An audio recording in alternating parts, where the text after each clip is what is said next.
of a land of the living, whilst the stone circle represented a land of the dead. This interpretation has influenced recent speculation about the purpose of the newly discovered Megahenge of Durrington, in which the Woodhenge as well as the Durrington walls are situated. At least 20 shafts, over 10 meters in diameter and 5 meters deep, were found to form part of an enormous circle, likely marking out some kind of sacred space. It has tentatively been dated to 4,500 years ago, which is roughly the time of the invasion of the Beaker folk, so it is hard to tell which people built it at this stage.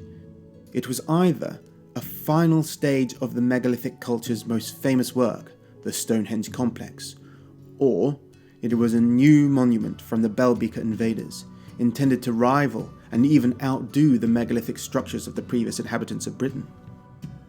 The 2-kilometer circle was accompanied by an internal post line to mark a boundary and to guide the worshippers to the other monuments within.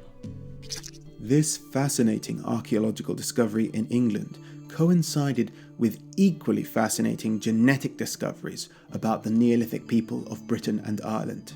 The aforementioned study by Cassidy and colleagues looked at genomes from 44 ancient skeletons, including one 5,000-year-old sample from within the most elaborate recess of Newgrange.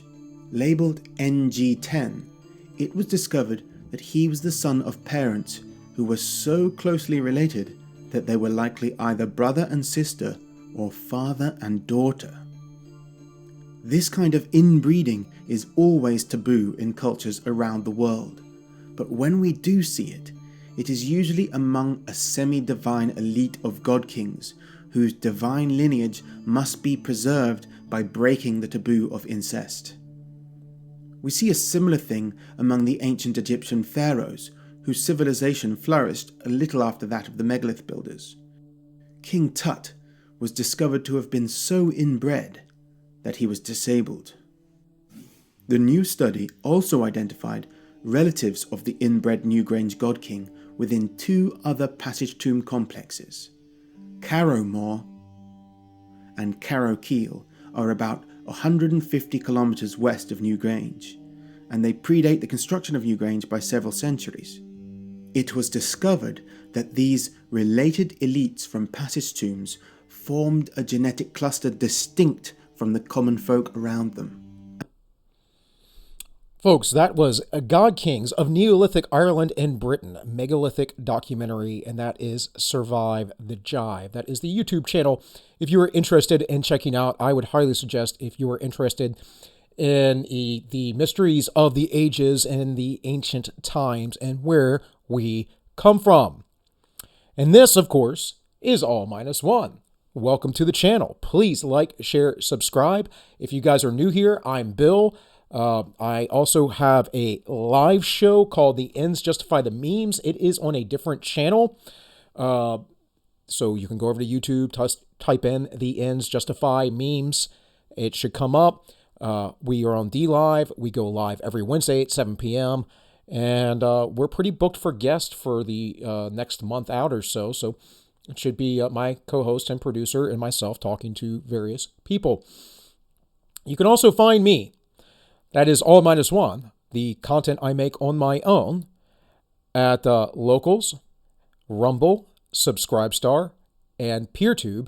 And I started re-uploading to BitChute because why not, even though BitChute gives me the business constantly, and I'm quite annoyed by it. Friday I tried to upload something and it didn't want to work. So, re-upload it. Today decided not to upload another video I made Friday afternoon because it didn't upload the first one. And even today, so today is Tuesday, it was saying it was still processing the video. That's ridiculous. Get your stuff together, BitChute. Although I will try my best to upload there continuously, as much as I despise the platform. In any case, guys, why did I bring up the God Kings of the Neolithic Ireland? Well, because he talks about the interbreeding of the royal elite class.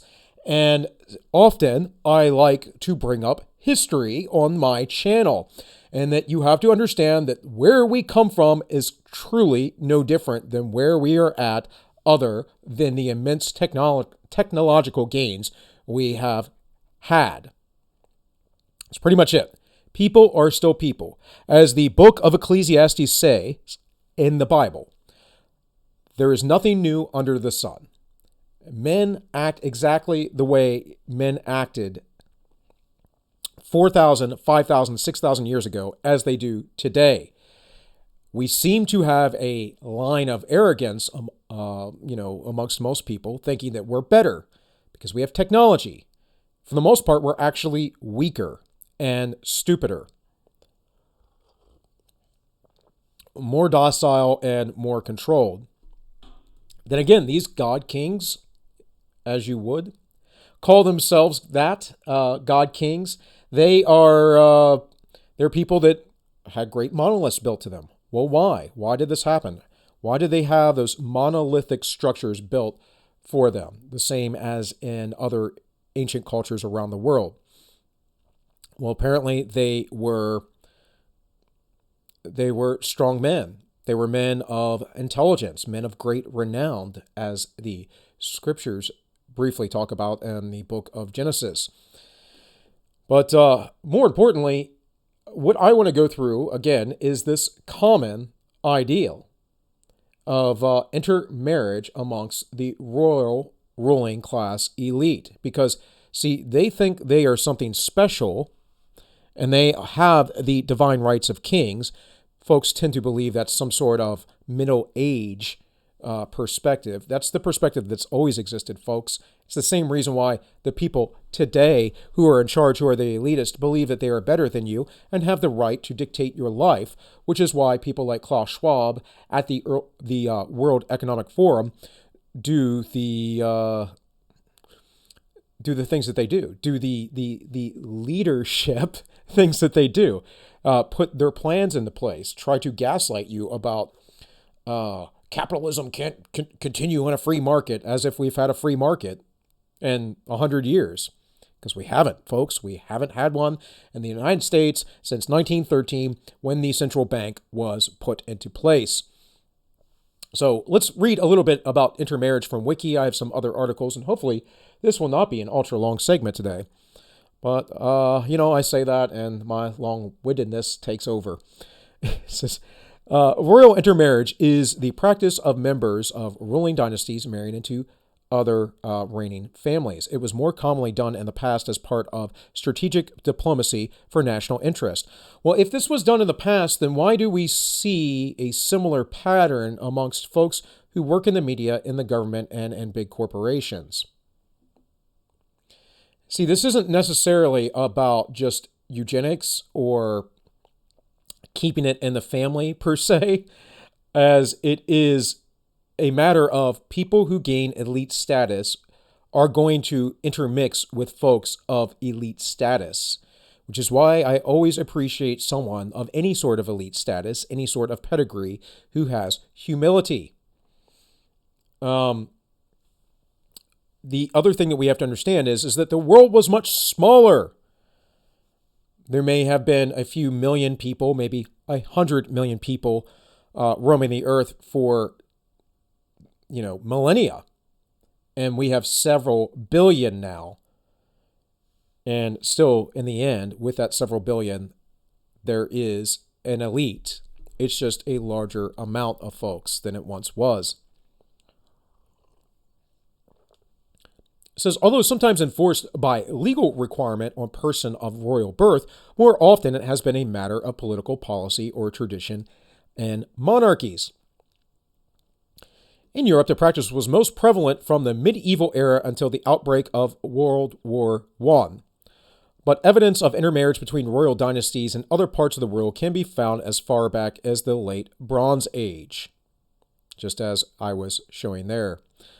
Monarchs were often in pursuit of national and international aggrandizement on behalf of themselves and their dynasties. Thus, bonds of kinship tended to promote or restrain aggression.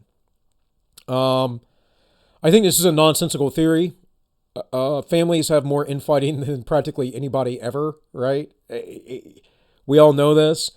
At some level, when we have a low level of technology, a low level of social structure, and a low level of wealth, well, the interfighting between families you can't really be concerned with because you must rely on each other for survival. You take the needs of survival out of the equation, and people tend to not get along with their parents and siblings and cousins and aunts and uncles and whomever else very quickly. It's not an unnatural thing for people to having the means to feel like they can be more independent, more free, to then go their own way, right? We see this now when it comes to men trying to marry women. We have the MGTOW folks, go your own way, right? Men going their own way because the cost of marriage for them is too steep and too high. Now, I don't agree with these men. But I understand them, and I have sympathy for them. But the point is that this can be applied, this phenomenon is always applied across the spectrum of humankind because, folks, unless you are a lefty, you must understand, we have a nature. Human beings have a nature, which is why history not only repeats, but also rhymes. It says marriage between dynasties could serve to initiate, reinforce, or guarantee peace between nations. Not really. It never truly did that. It sort of staved some of that off. In a generation or two, people were just fighting again. And it all goes back to greed and power, folks, generally speaking. Once you give folks power, they maintain it. It says, alternatively, kinship by marriage could secure an alliance between two dynasties which sought to reduce the sense of threat from or initiate aggression against the realm of the third dynasty.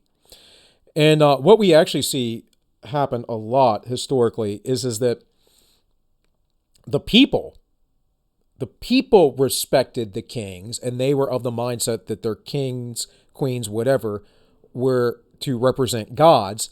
And with that, they basically said, well, we can't trust this new king or new emperor until they marry into the family or the system. That is far more common. In any case, guys, I'm not going to keep reading through this. You can go wiki for yourself. Obviously, it talks here at times marriage between members of the same dynasty have been common in Central Africa. Here between the Swazi, the Zulu, the Timbu. It talks about in Thailand, the Charika dynasty of Thailand, Vietnam, Cambodia, China, hold on, my mouse is not wanting to work for me. There we go. So different dynasties in China. We just keep going down the line here. Korea, Japan, and then we get into Europe, and it's talking about medieval Europe. One of the things here, ancient Rome almost always married wives who were also Roman citizens. The ruling families of emperors, clients, kingdoms, and Near East, North Africa, often contracted marriages with other royal houses to consolidate their position. We go down here to the Byzantine Empire a little bit later on. And then it finally talks about the post-World War I era. Of course, there is examples of this all throughout history again. And why is that? Because, folks, once you get a little taste of something, you kind of want to keep a hold of it, right? You kind of want to maintain your power. And if you're convinced, and you have convinced the people that you are the elite and the special, you can't just let anyone in your club, right? If I have a little clubhouse out back in a tree and I go, no girls allowed, and I start letting girls in, guess what happens? That exclusivity disappears. That's what this is truly about. And it's also about letting the people know that they are not part of this class. You are no God King. You are not smart. You cannot make these decisions. So this is from medium.com. This is history of yesterday. This is the most notorious cases of inbreeding among royals. And this is from just this past year, from November 2020. So here we have Tutankhamun, King Tut, the Habsburg Holy Roman Empire, Charles V, and the British Queen Victoria. And you'll see how this was not very long ago. And it says, basically, King Tut suffered birth defects to the point where he had died as a very young man. He was like 18 or 19 when he passed away. And, this is 3,000 years ago. It says that the insignificant pharaoh became a world celebrity because nobody robbed his tomb. The treasures and curse surrounding his afterlife remnants captured our imagination. Let's see here. It says, he suffered from bodily deformities that were caused by intermarriage. His parents were brother and sister. By the way, folks, this should tell you something about the morality of these kind of folks. And again, keep in mind, the world was smaller. I mean, globally and locally. The world was just smaller. There was a lot more wilderness. There was a lot more to be tamed. And there was a lot more tribal warfare, if you would. And I don't mean between primitive tribes, but between different nations and people who saw themselves completely different. It wasn't the homogenous homo global idea that we have today, where everyone's okay and all cultures are the same and whatever else. No, I reject that. That goes along with moral relativity. Moral relativity, not something that's a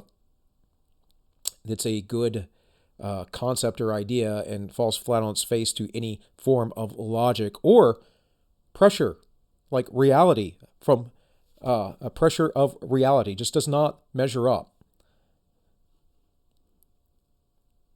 It's only there for the creation of chaos. Anyways, it says he didn't ride around in chariots. He could barely walk because of necrosis in his left foot. So he probably should just have his foot amputated, but whatever. I guess that killed him. He had to help himself with a cane. Archaeologists found over 100 walking canes in his tomb. Molecular genetics and compound tomography scanning of his mummy revealed that he had weak bones and a frail immune system. The Egyptians were also generally very sick, very sickly society, as they were a high agrarian society, folks. I'm sure there will be some vegan YouTuber at some point where I'll say something like this that will make a debunking. They'll debunk me. No, you won't. You're a moron. There's no anthropological studies on your side. There are there are no societies that have ever been strong that have not survived on a large subsistence of meat. Agriculture is just a way to supplement our diets, folks, so that we can have a more stable society, because otherwise we would have to be nomadic and hunt down animals or farm them, which modern methods make it much easier. Back in the day, you would have probably farmed smaller herd animal like sheep and goats.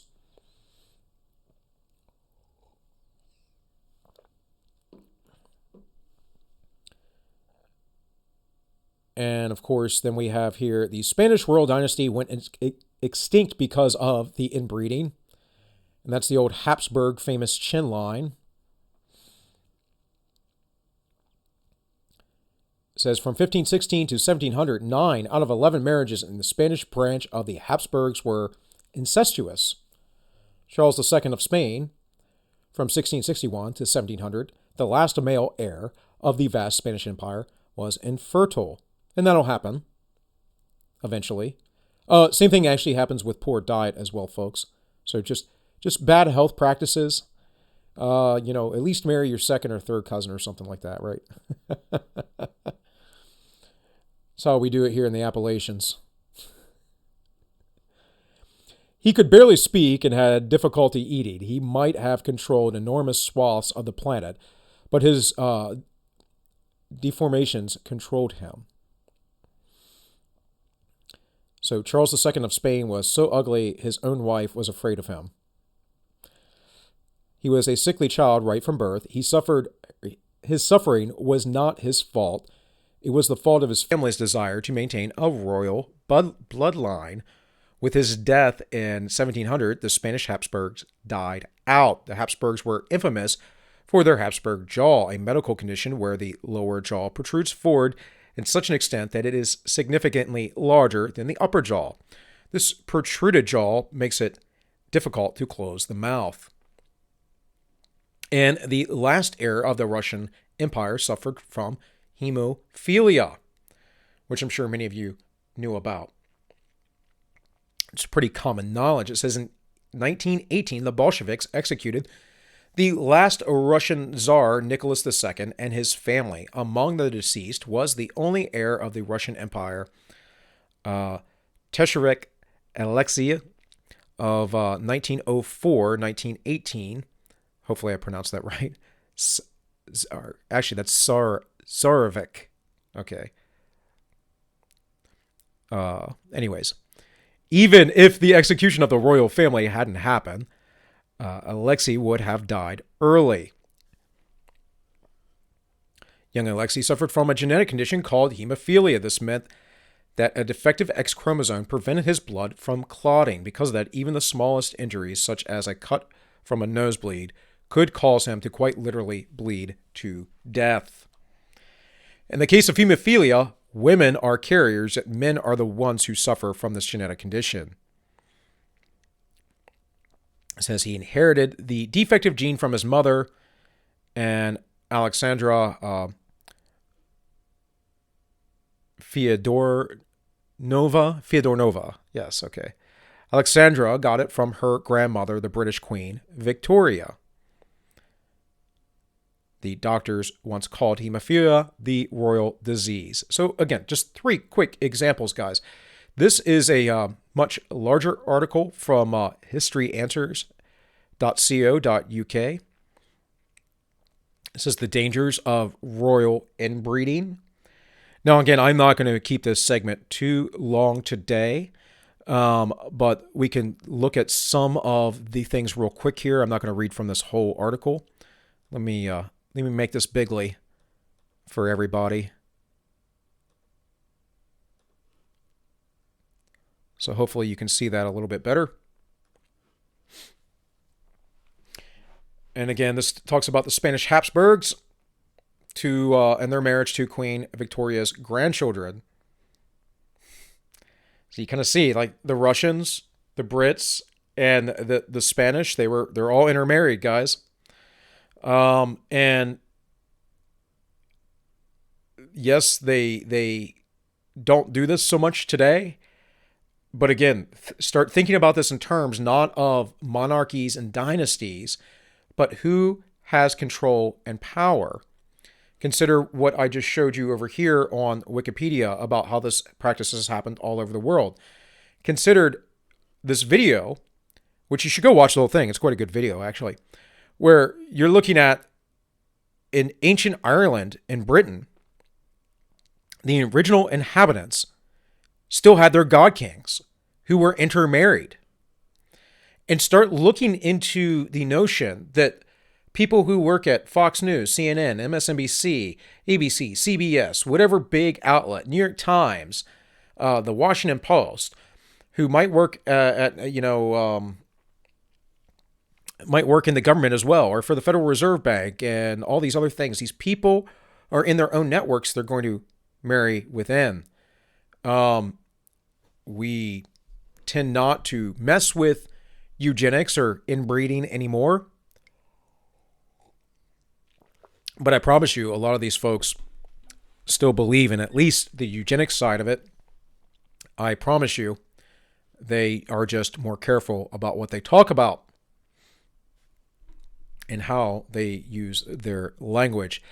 So here it says, he endured violent convulsions and hallucinations, and his pronounced underbite and engorged tongue meant he was unable to close his teeth together. The malformed jaw made eating and talking nearly impossible, and he suffered uncontrollable spells of diarrhea and vomiting. You know, it's a price to pay to be a royal, isn't it? It was rumored that he was bewitched, his painful and disfigured body the result of witchcraft, a curse or the ritual consummation of the brains of criminals that he had devoured in hot chocolate drinks. Well, gee, that sounds like a pretty good delicacy. I'm sure CNN could tell us something about that. Who was that? Raza Aslan, who ate human brains on air?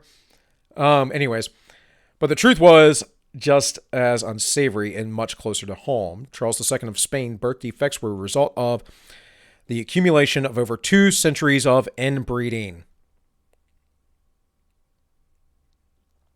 So it goes on about his lineage. So I'm going to get here to Queen Victoria. Queen Victoria's marriage to her first cousin, Prince Albert, in 1840 was controversial not because of their close kinship, but because while she was the descendant of a king, George III of Great Britain, and was born a royal princess, he was the son of a duke and one of a myriad of minuscule German principalities. While still a prince, Albert was a prince of a very different lesser magnitude and styled as his Serene Highness instead. The worst this union calls Victoria and Albert was a social awkwardness, but for more fragile regimes and more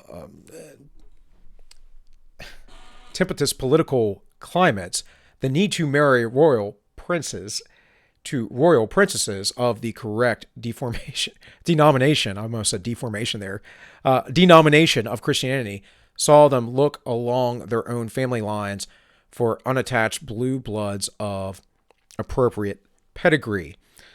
Now, again, the point is, yeah, you got to make the right choices. There are certain rules in these upper class type societies.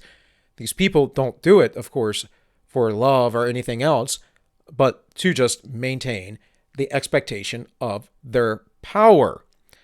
Now, we saw shortly after this, in this time period in 1840, the rise of a lot of stuff, including the Russian Revolution. This was right after, of course, the French Revolution, and so we've seen a lot of change since then. The Austro-Hungarian Empire, of course, rose and disappeared. We saw the fall of the Ottoman Empire not long after that as well. So there's a lot of stuff that happened. Again, I'm not going to read through this whole thing because it's not really my principal point, but I want to show you that this article gets into it a lot about the inbreeding and the problems that it caused. And of course, you can go research this for yourself. But again, this isn't some video I'm trying to make to be like, they're all inbred and they still do it and whatever else. No. No. This is about a way that men and women conduct themselves who consider themselves the leaders of you, and they consider it so by divine right. And there is no such concept in the Bible per se. Now, the Bible does say that God put those authorities into place for your protection, the New Testament specifically. But look again in the book of Samuel when the Israelites are asking for a king, and what God told Samuel to tell them. That he would tax them, that he would take their sons and send them to war, that their wives would be sent to take care of those men, that all these horrible things would happen to them. And the whole point of the scriptures is essentially this, summed up. Don't be like the rest of the world. Be holy. That word means separate, be different. And the rest of the world believed in god kings, and the oldest legend of this that we really know of is the legend of Nimrod. So this is just from Wiki. Now, Nimrod is mentioned in the book of Genesis very briefly. But if you know anything about this, if you know anything about the occult, if you know anything about ancient history, you know that this story, this brief excerpt, has a lot more depth to it than what is just said here. And ancients believed Nimrod was a very important figure, that he was essentially the first king and probably the king of Babylon, the original Babylon that built the Tower of Babel, where God basically destroyed this giant pyramid, most likely, this giant tower where men said that they would make themselves like God themselves, that they would reach the heavens, and then he confused their language. So the tale goes. So Nimrod, there are different spellings depending on the language, whatever else. It's described as a king in the land of Shinar, Mesopotamia, was, according to the book of Genesis and book of Chronicles, the son of Cush. That was one of Noah's sons.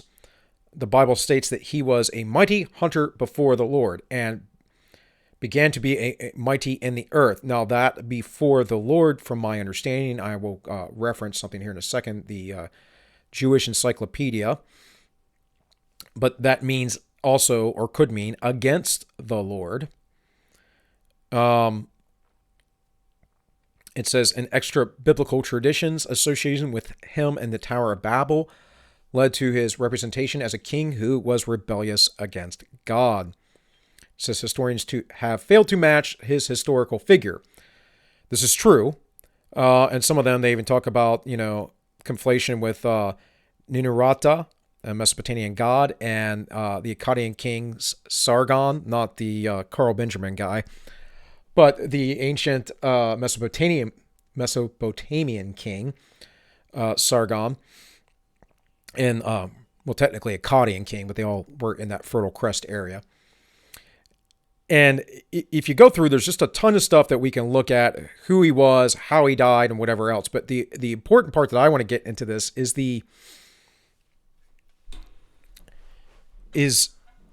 what certain folk have said about who Nimrod was and what he actually represents. Because more importantly, what Nimrod is an archetype of a king. Because we were born to be free, folks. We were born in the eyes of God to go pursue our own lives.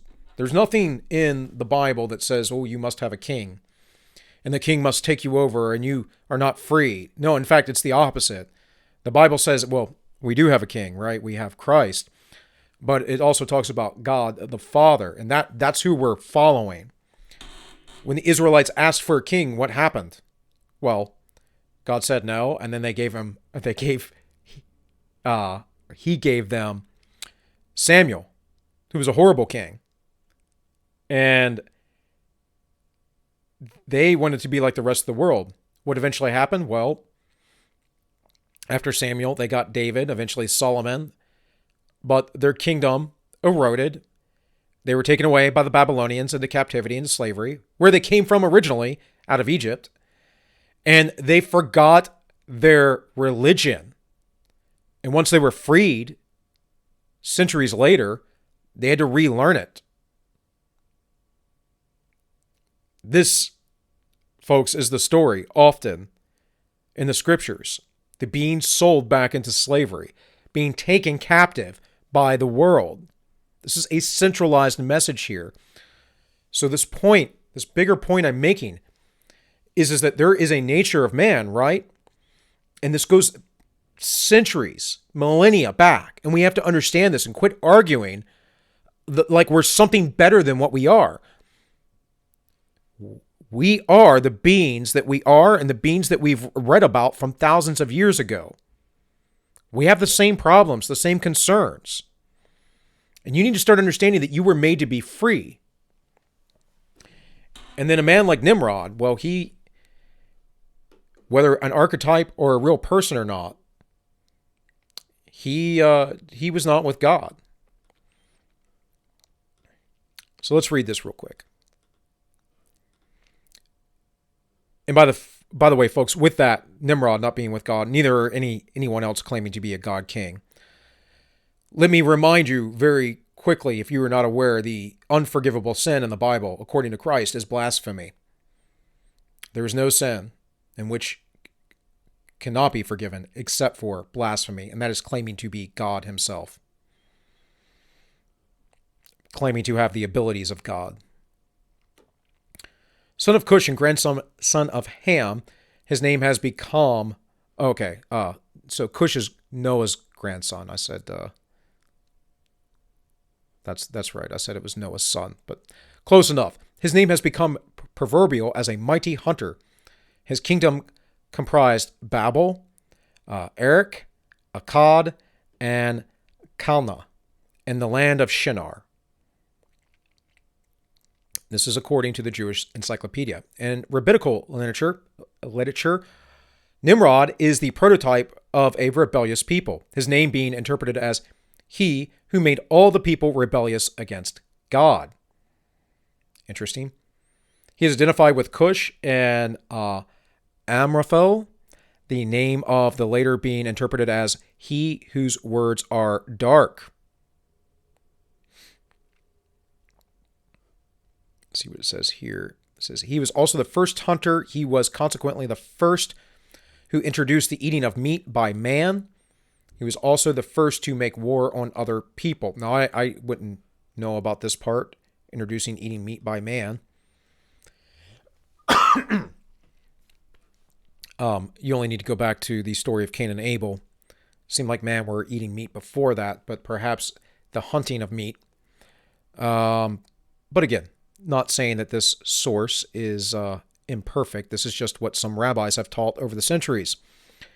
Nimrod was not wicked in, in his youth. On the contrary, a young man, in his youth, okay. As a young man, he used to sacrifice to Yahweh animals which he caught while hunting. His great success in hunting was due to the fact that he wore the coat skins which God made for Adam and Eve. These coats were handed down from father to son, and thus came into possession of Noah, who took them with him onto the ark, whence they were stolen by Ham. He later gave them to his son Cush. And again, this is kind of occultish stuff. This is kind of what you get into when you start getting into certain rabbinical literature, guys. But it goes on in detail. One of the important things is Nimrod's death. So again, in occult literature, there is it's a hospital. Oh, well, I could Google it real quick. The Two Babylon. James Hislop, I think's the name.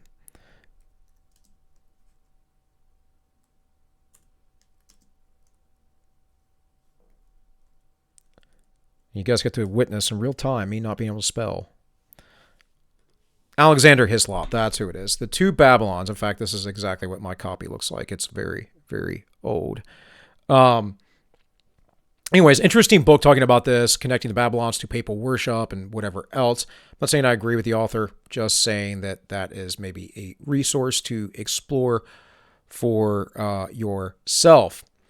But it says here, how did Nimrod of Babylon die? Nimrod of Babylon died as a result of being beheaded by his rival Esau.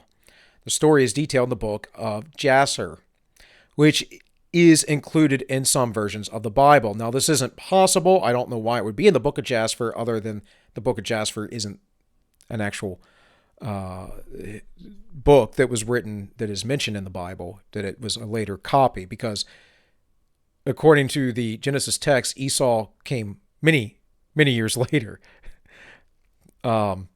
So that was Isaac's son. So that's after Abram, and most likely after all of that. So not sure. We don't know. You know, some of you out there might be going, well, Bill, that's assuming that this stuff's actually real and whatever. Well, yeah, I agree. I'm going to assume that it is, and that it's written very primitively, because it's like, you know, like a 6,000-year-old story, guys.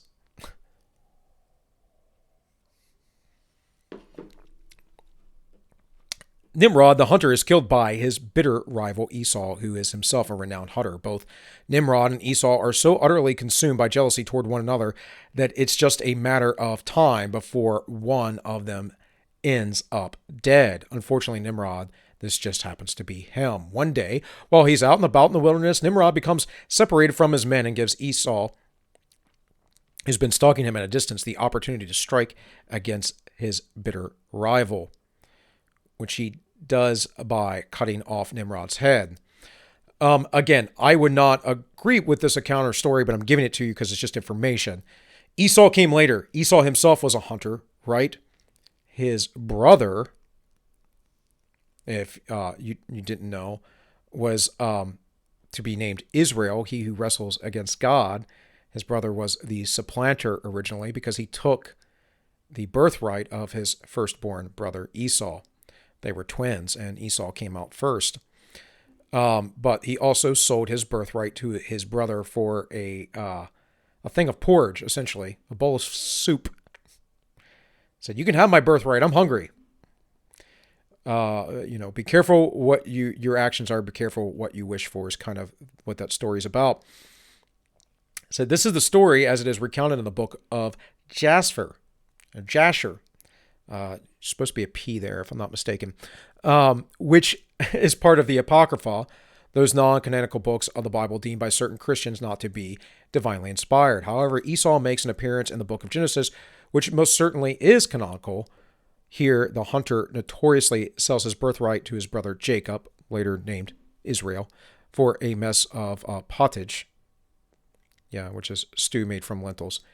Anyways, this is from News 24. I don't even know what this site is. This is something I just found. Talking about many of these things again. This was from 2014. The truth of Genesis, the sad truth of Christianity and Judaism. I have no idea why that title is this way. It goes through and it talks about all this. Cush failed to instruct Nimrod, who ended up wanting other men to worship him as a god. Take note that Genesis 10, 7-8 sets aside Nimrod from his other brothers, being a subtle way to identify him as an evil person. Much of today's cults come from the evil of Nimrod. This was the first attempt at a new world order and a one world religion. That's actually very much true. Again, if you start delving back into the ancient history and you read the occult stuff, and I'm not saying the occult stuff is true either. What I'm saying, though, is it's a point of data. And you start looking at this and you see that this theme is all throughout time. So why, again, do I bring up the elites and the inbreeding and whatever else? Because this all relates back to Nimrod and those who control the world in the biblical narrative, which I very much believe in, that is the idea that there will be a one world government, a one world religion, a one world economy, and this will consume all, and being not a part of the world is how you honor God. Being part of the world is the literal mark of the beast. I'm sure someone out there will argue with me about that, but you're wrong. I'm telling you, even the early church was mistaken about what they thought the mark would be, although they were quite close to it. And the reason why I say that's because we have to look at this not in a dispensational way, but still in a historical way in which we can see that this unfolds over time and at any generation, at any time throughout history, is applicable, because that is how the scriptures work. It is said that Shem, Nimrod's great uncle, killed Nimrod and scattered his remains across the land. Now, this is a second account of his death.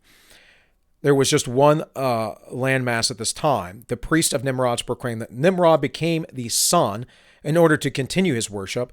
Then his wife, pregnant 5 months later, said she proclaimed that she was made pregnant by the rays of the sun, which was supposedly for her husband. Now, this was Semiramis.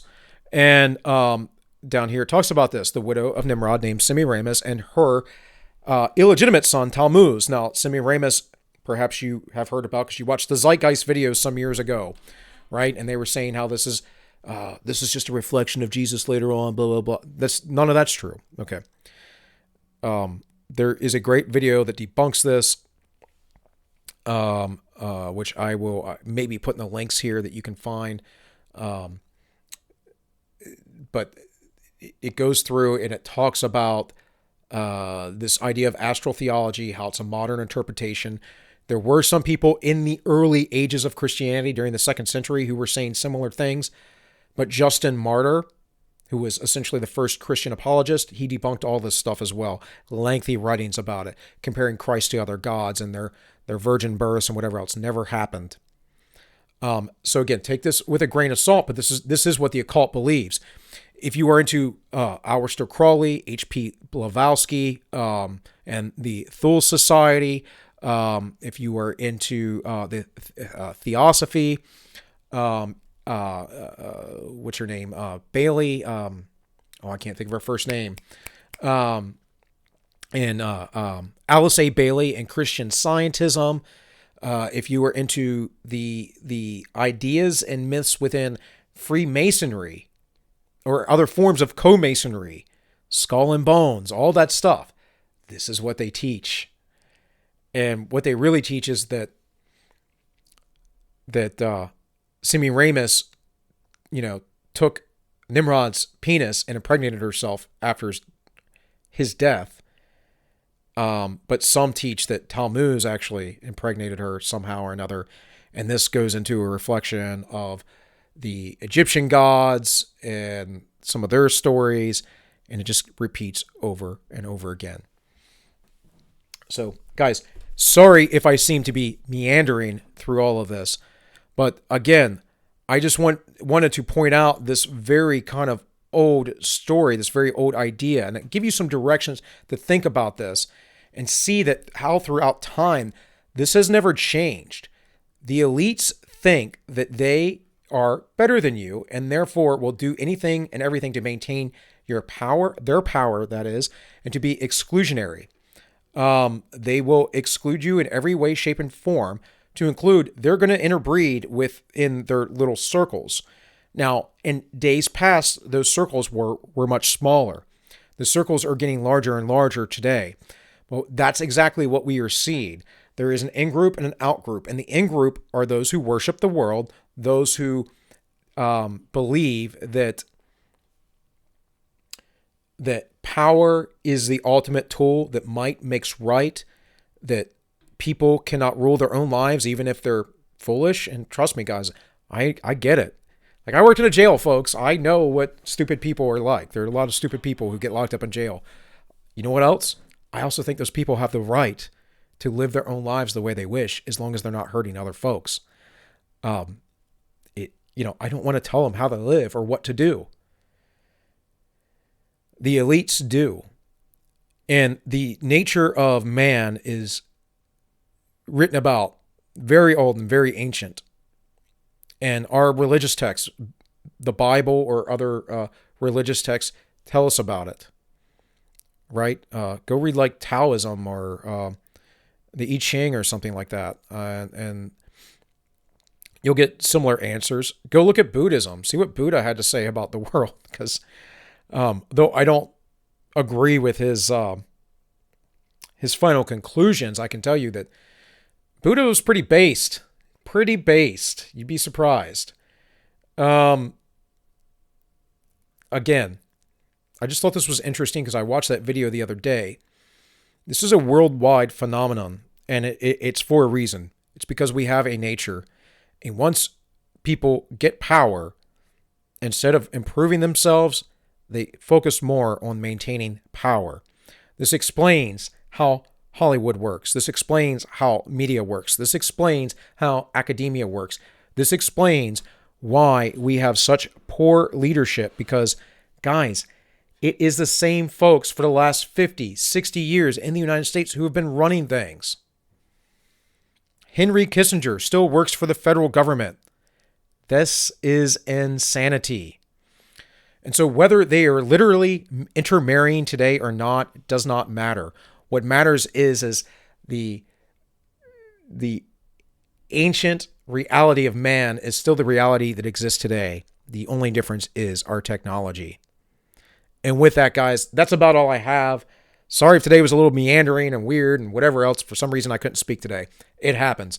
I have good days and I have bad days. But I do have stuff to do. And I will be back tomorrow with a quick shot.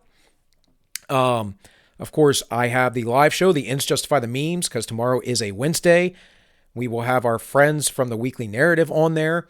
We will try to have a regularly timed 20 to 30 minute 20 or 30 minute meme cast news, because we went really long last week. But man, I had 2 weeks of memes. Come on. But you can catch us over there at DLive or on YouTube at the Ends Justify the Memes. That is at 7 p.m. Eastern. Go over to my locals. Go over to my Rumbles. Go over to Subscribestar if you are so inclined to help me and my family out. Go over to PeerTube. all minus one. Go check me out because YouTube will probably not let me make this content forever. And with all that, guys, I will be back on Thursday with more story time and another segment, hopefully better than this one, on Friday. In any case, this has been All Minus One. Please like, share, and subscribe, and I wish you all well.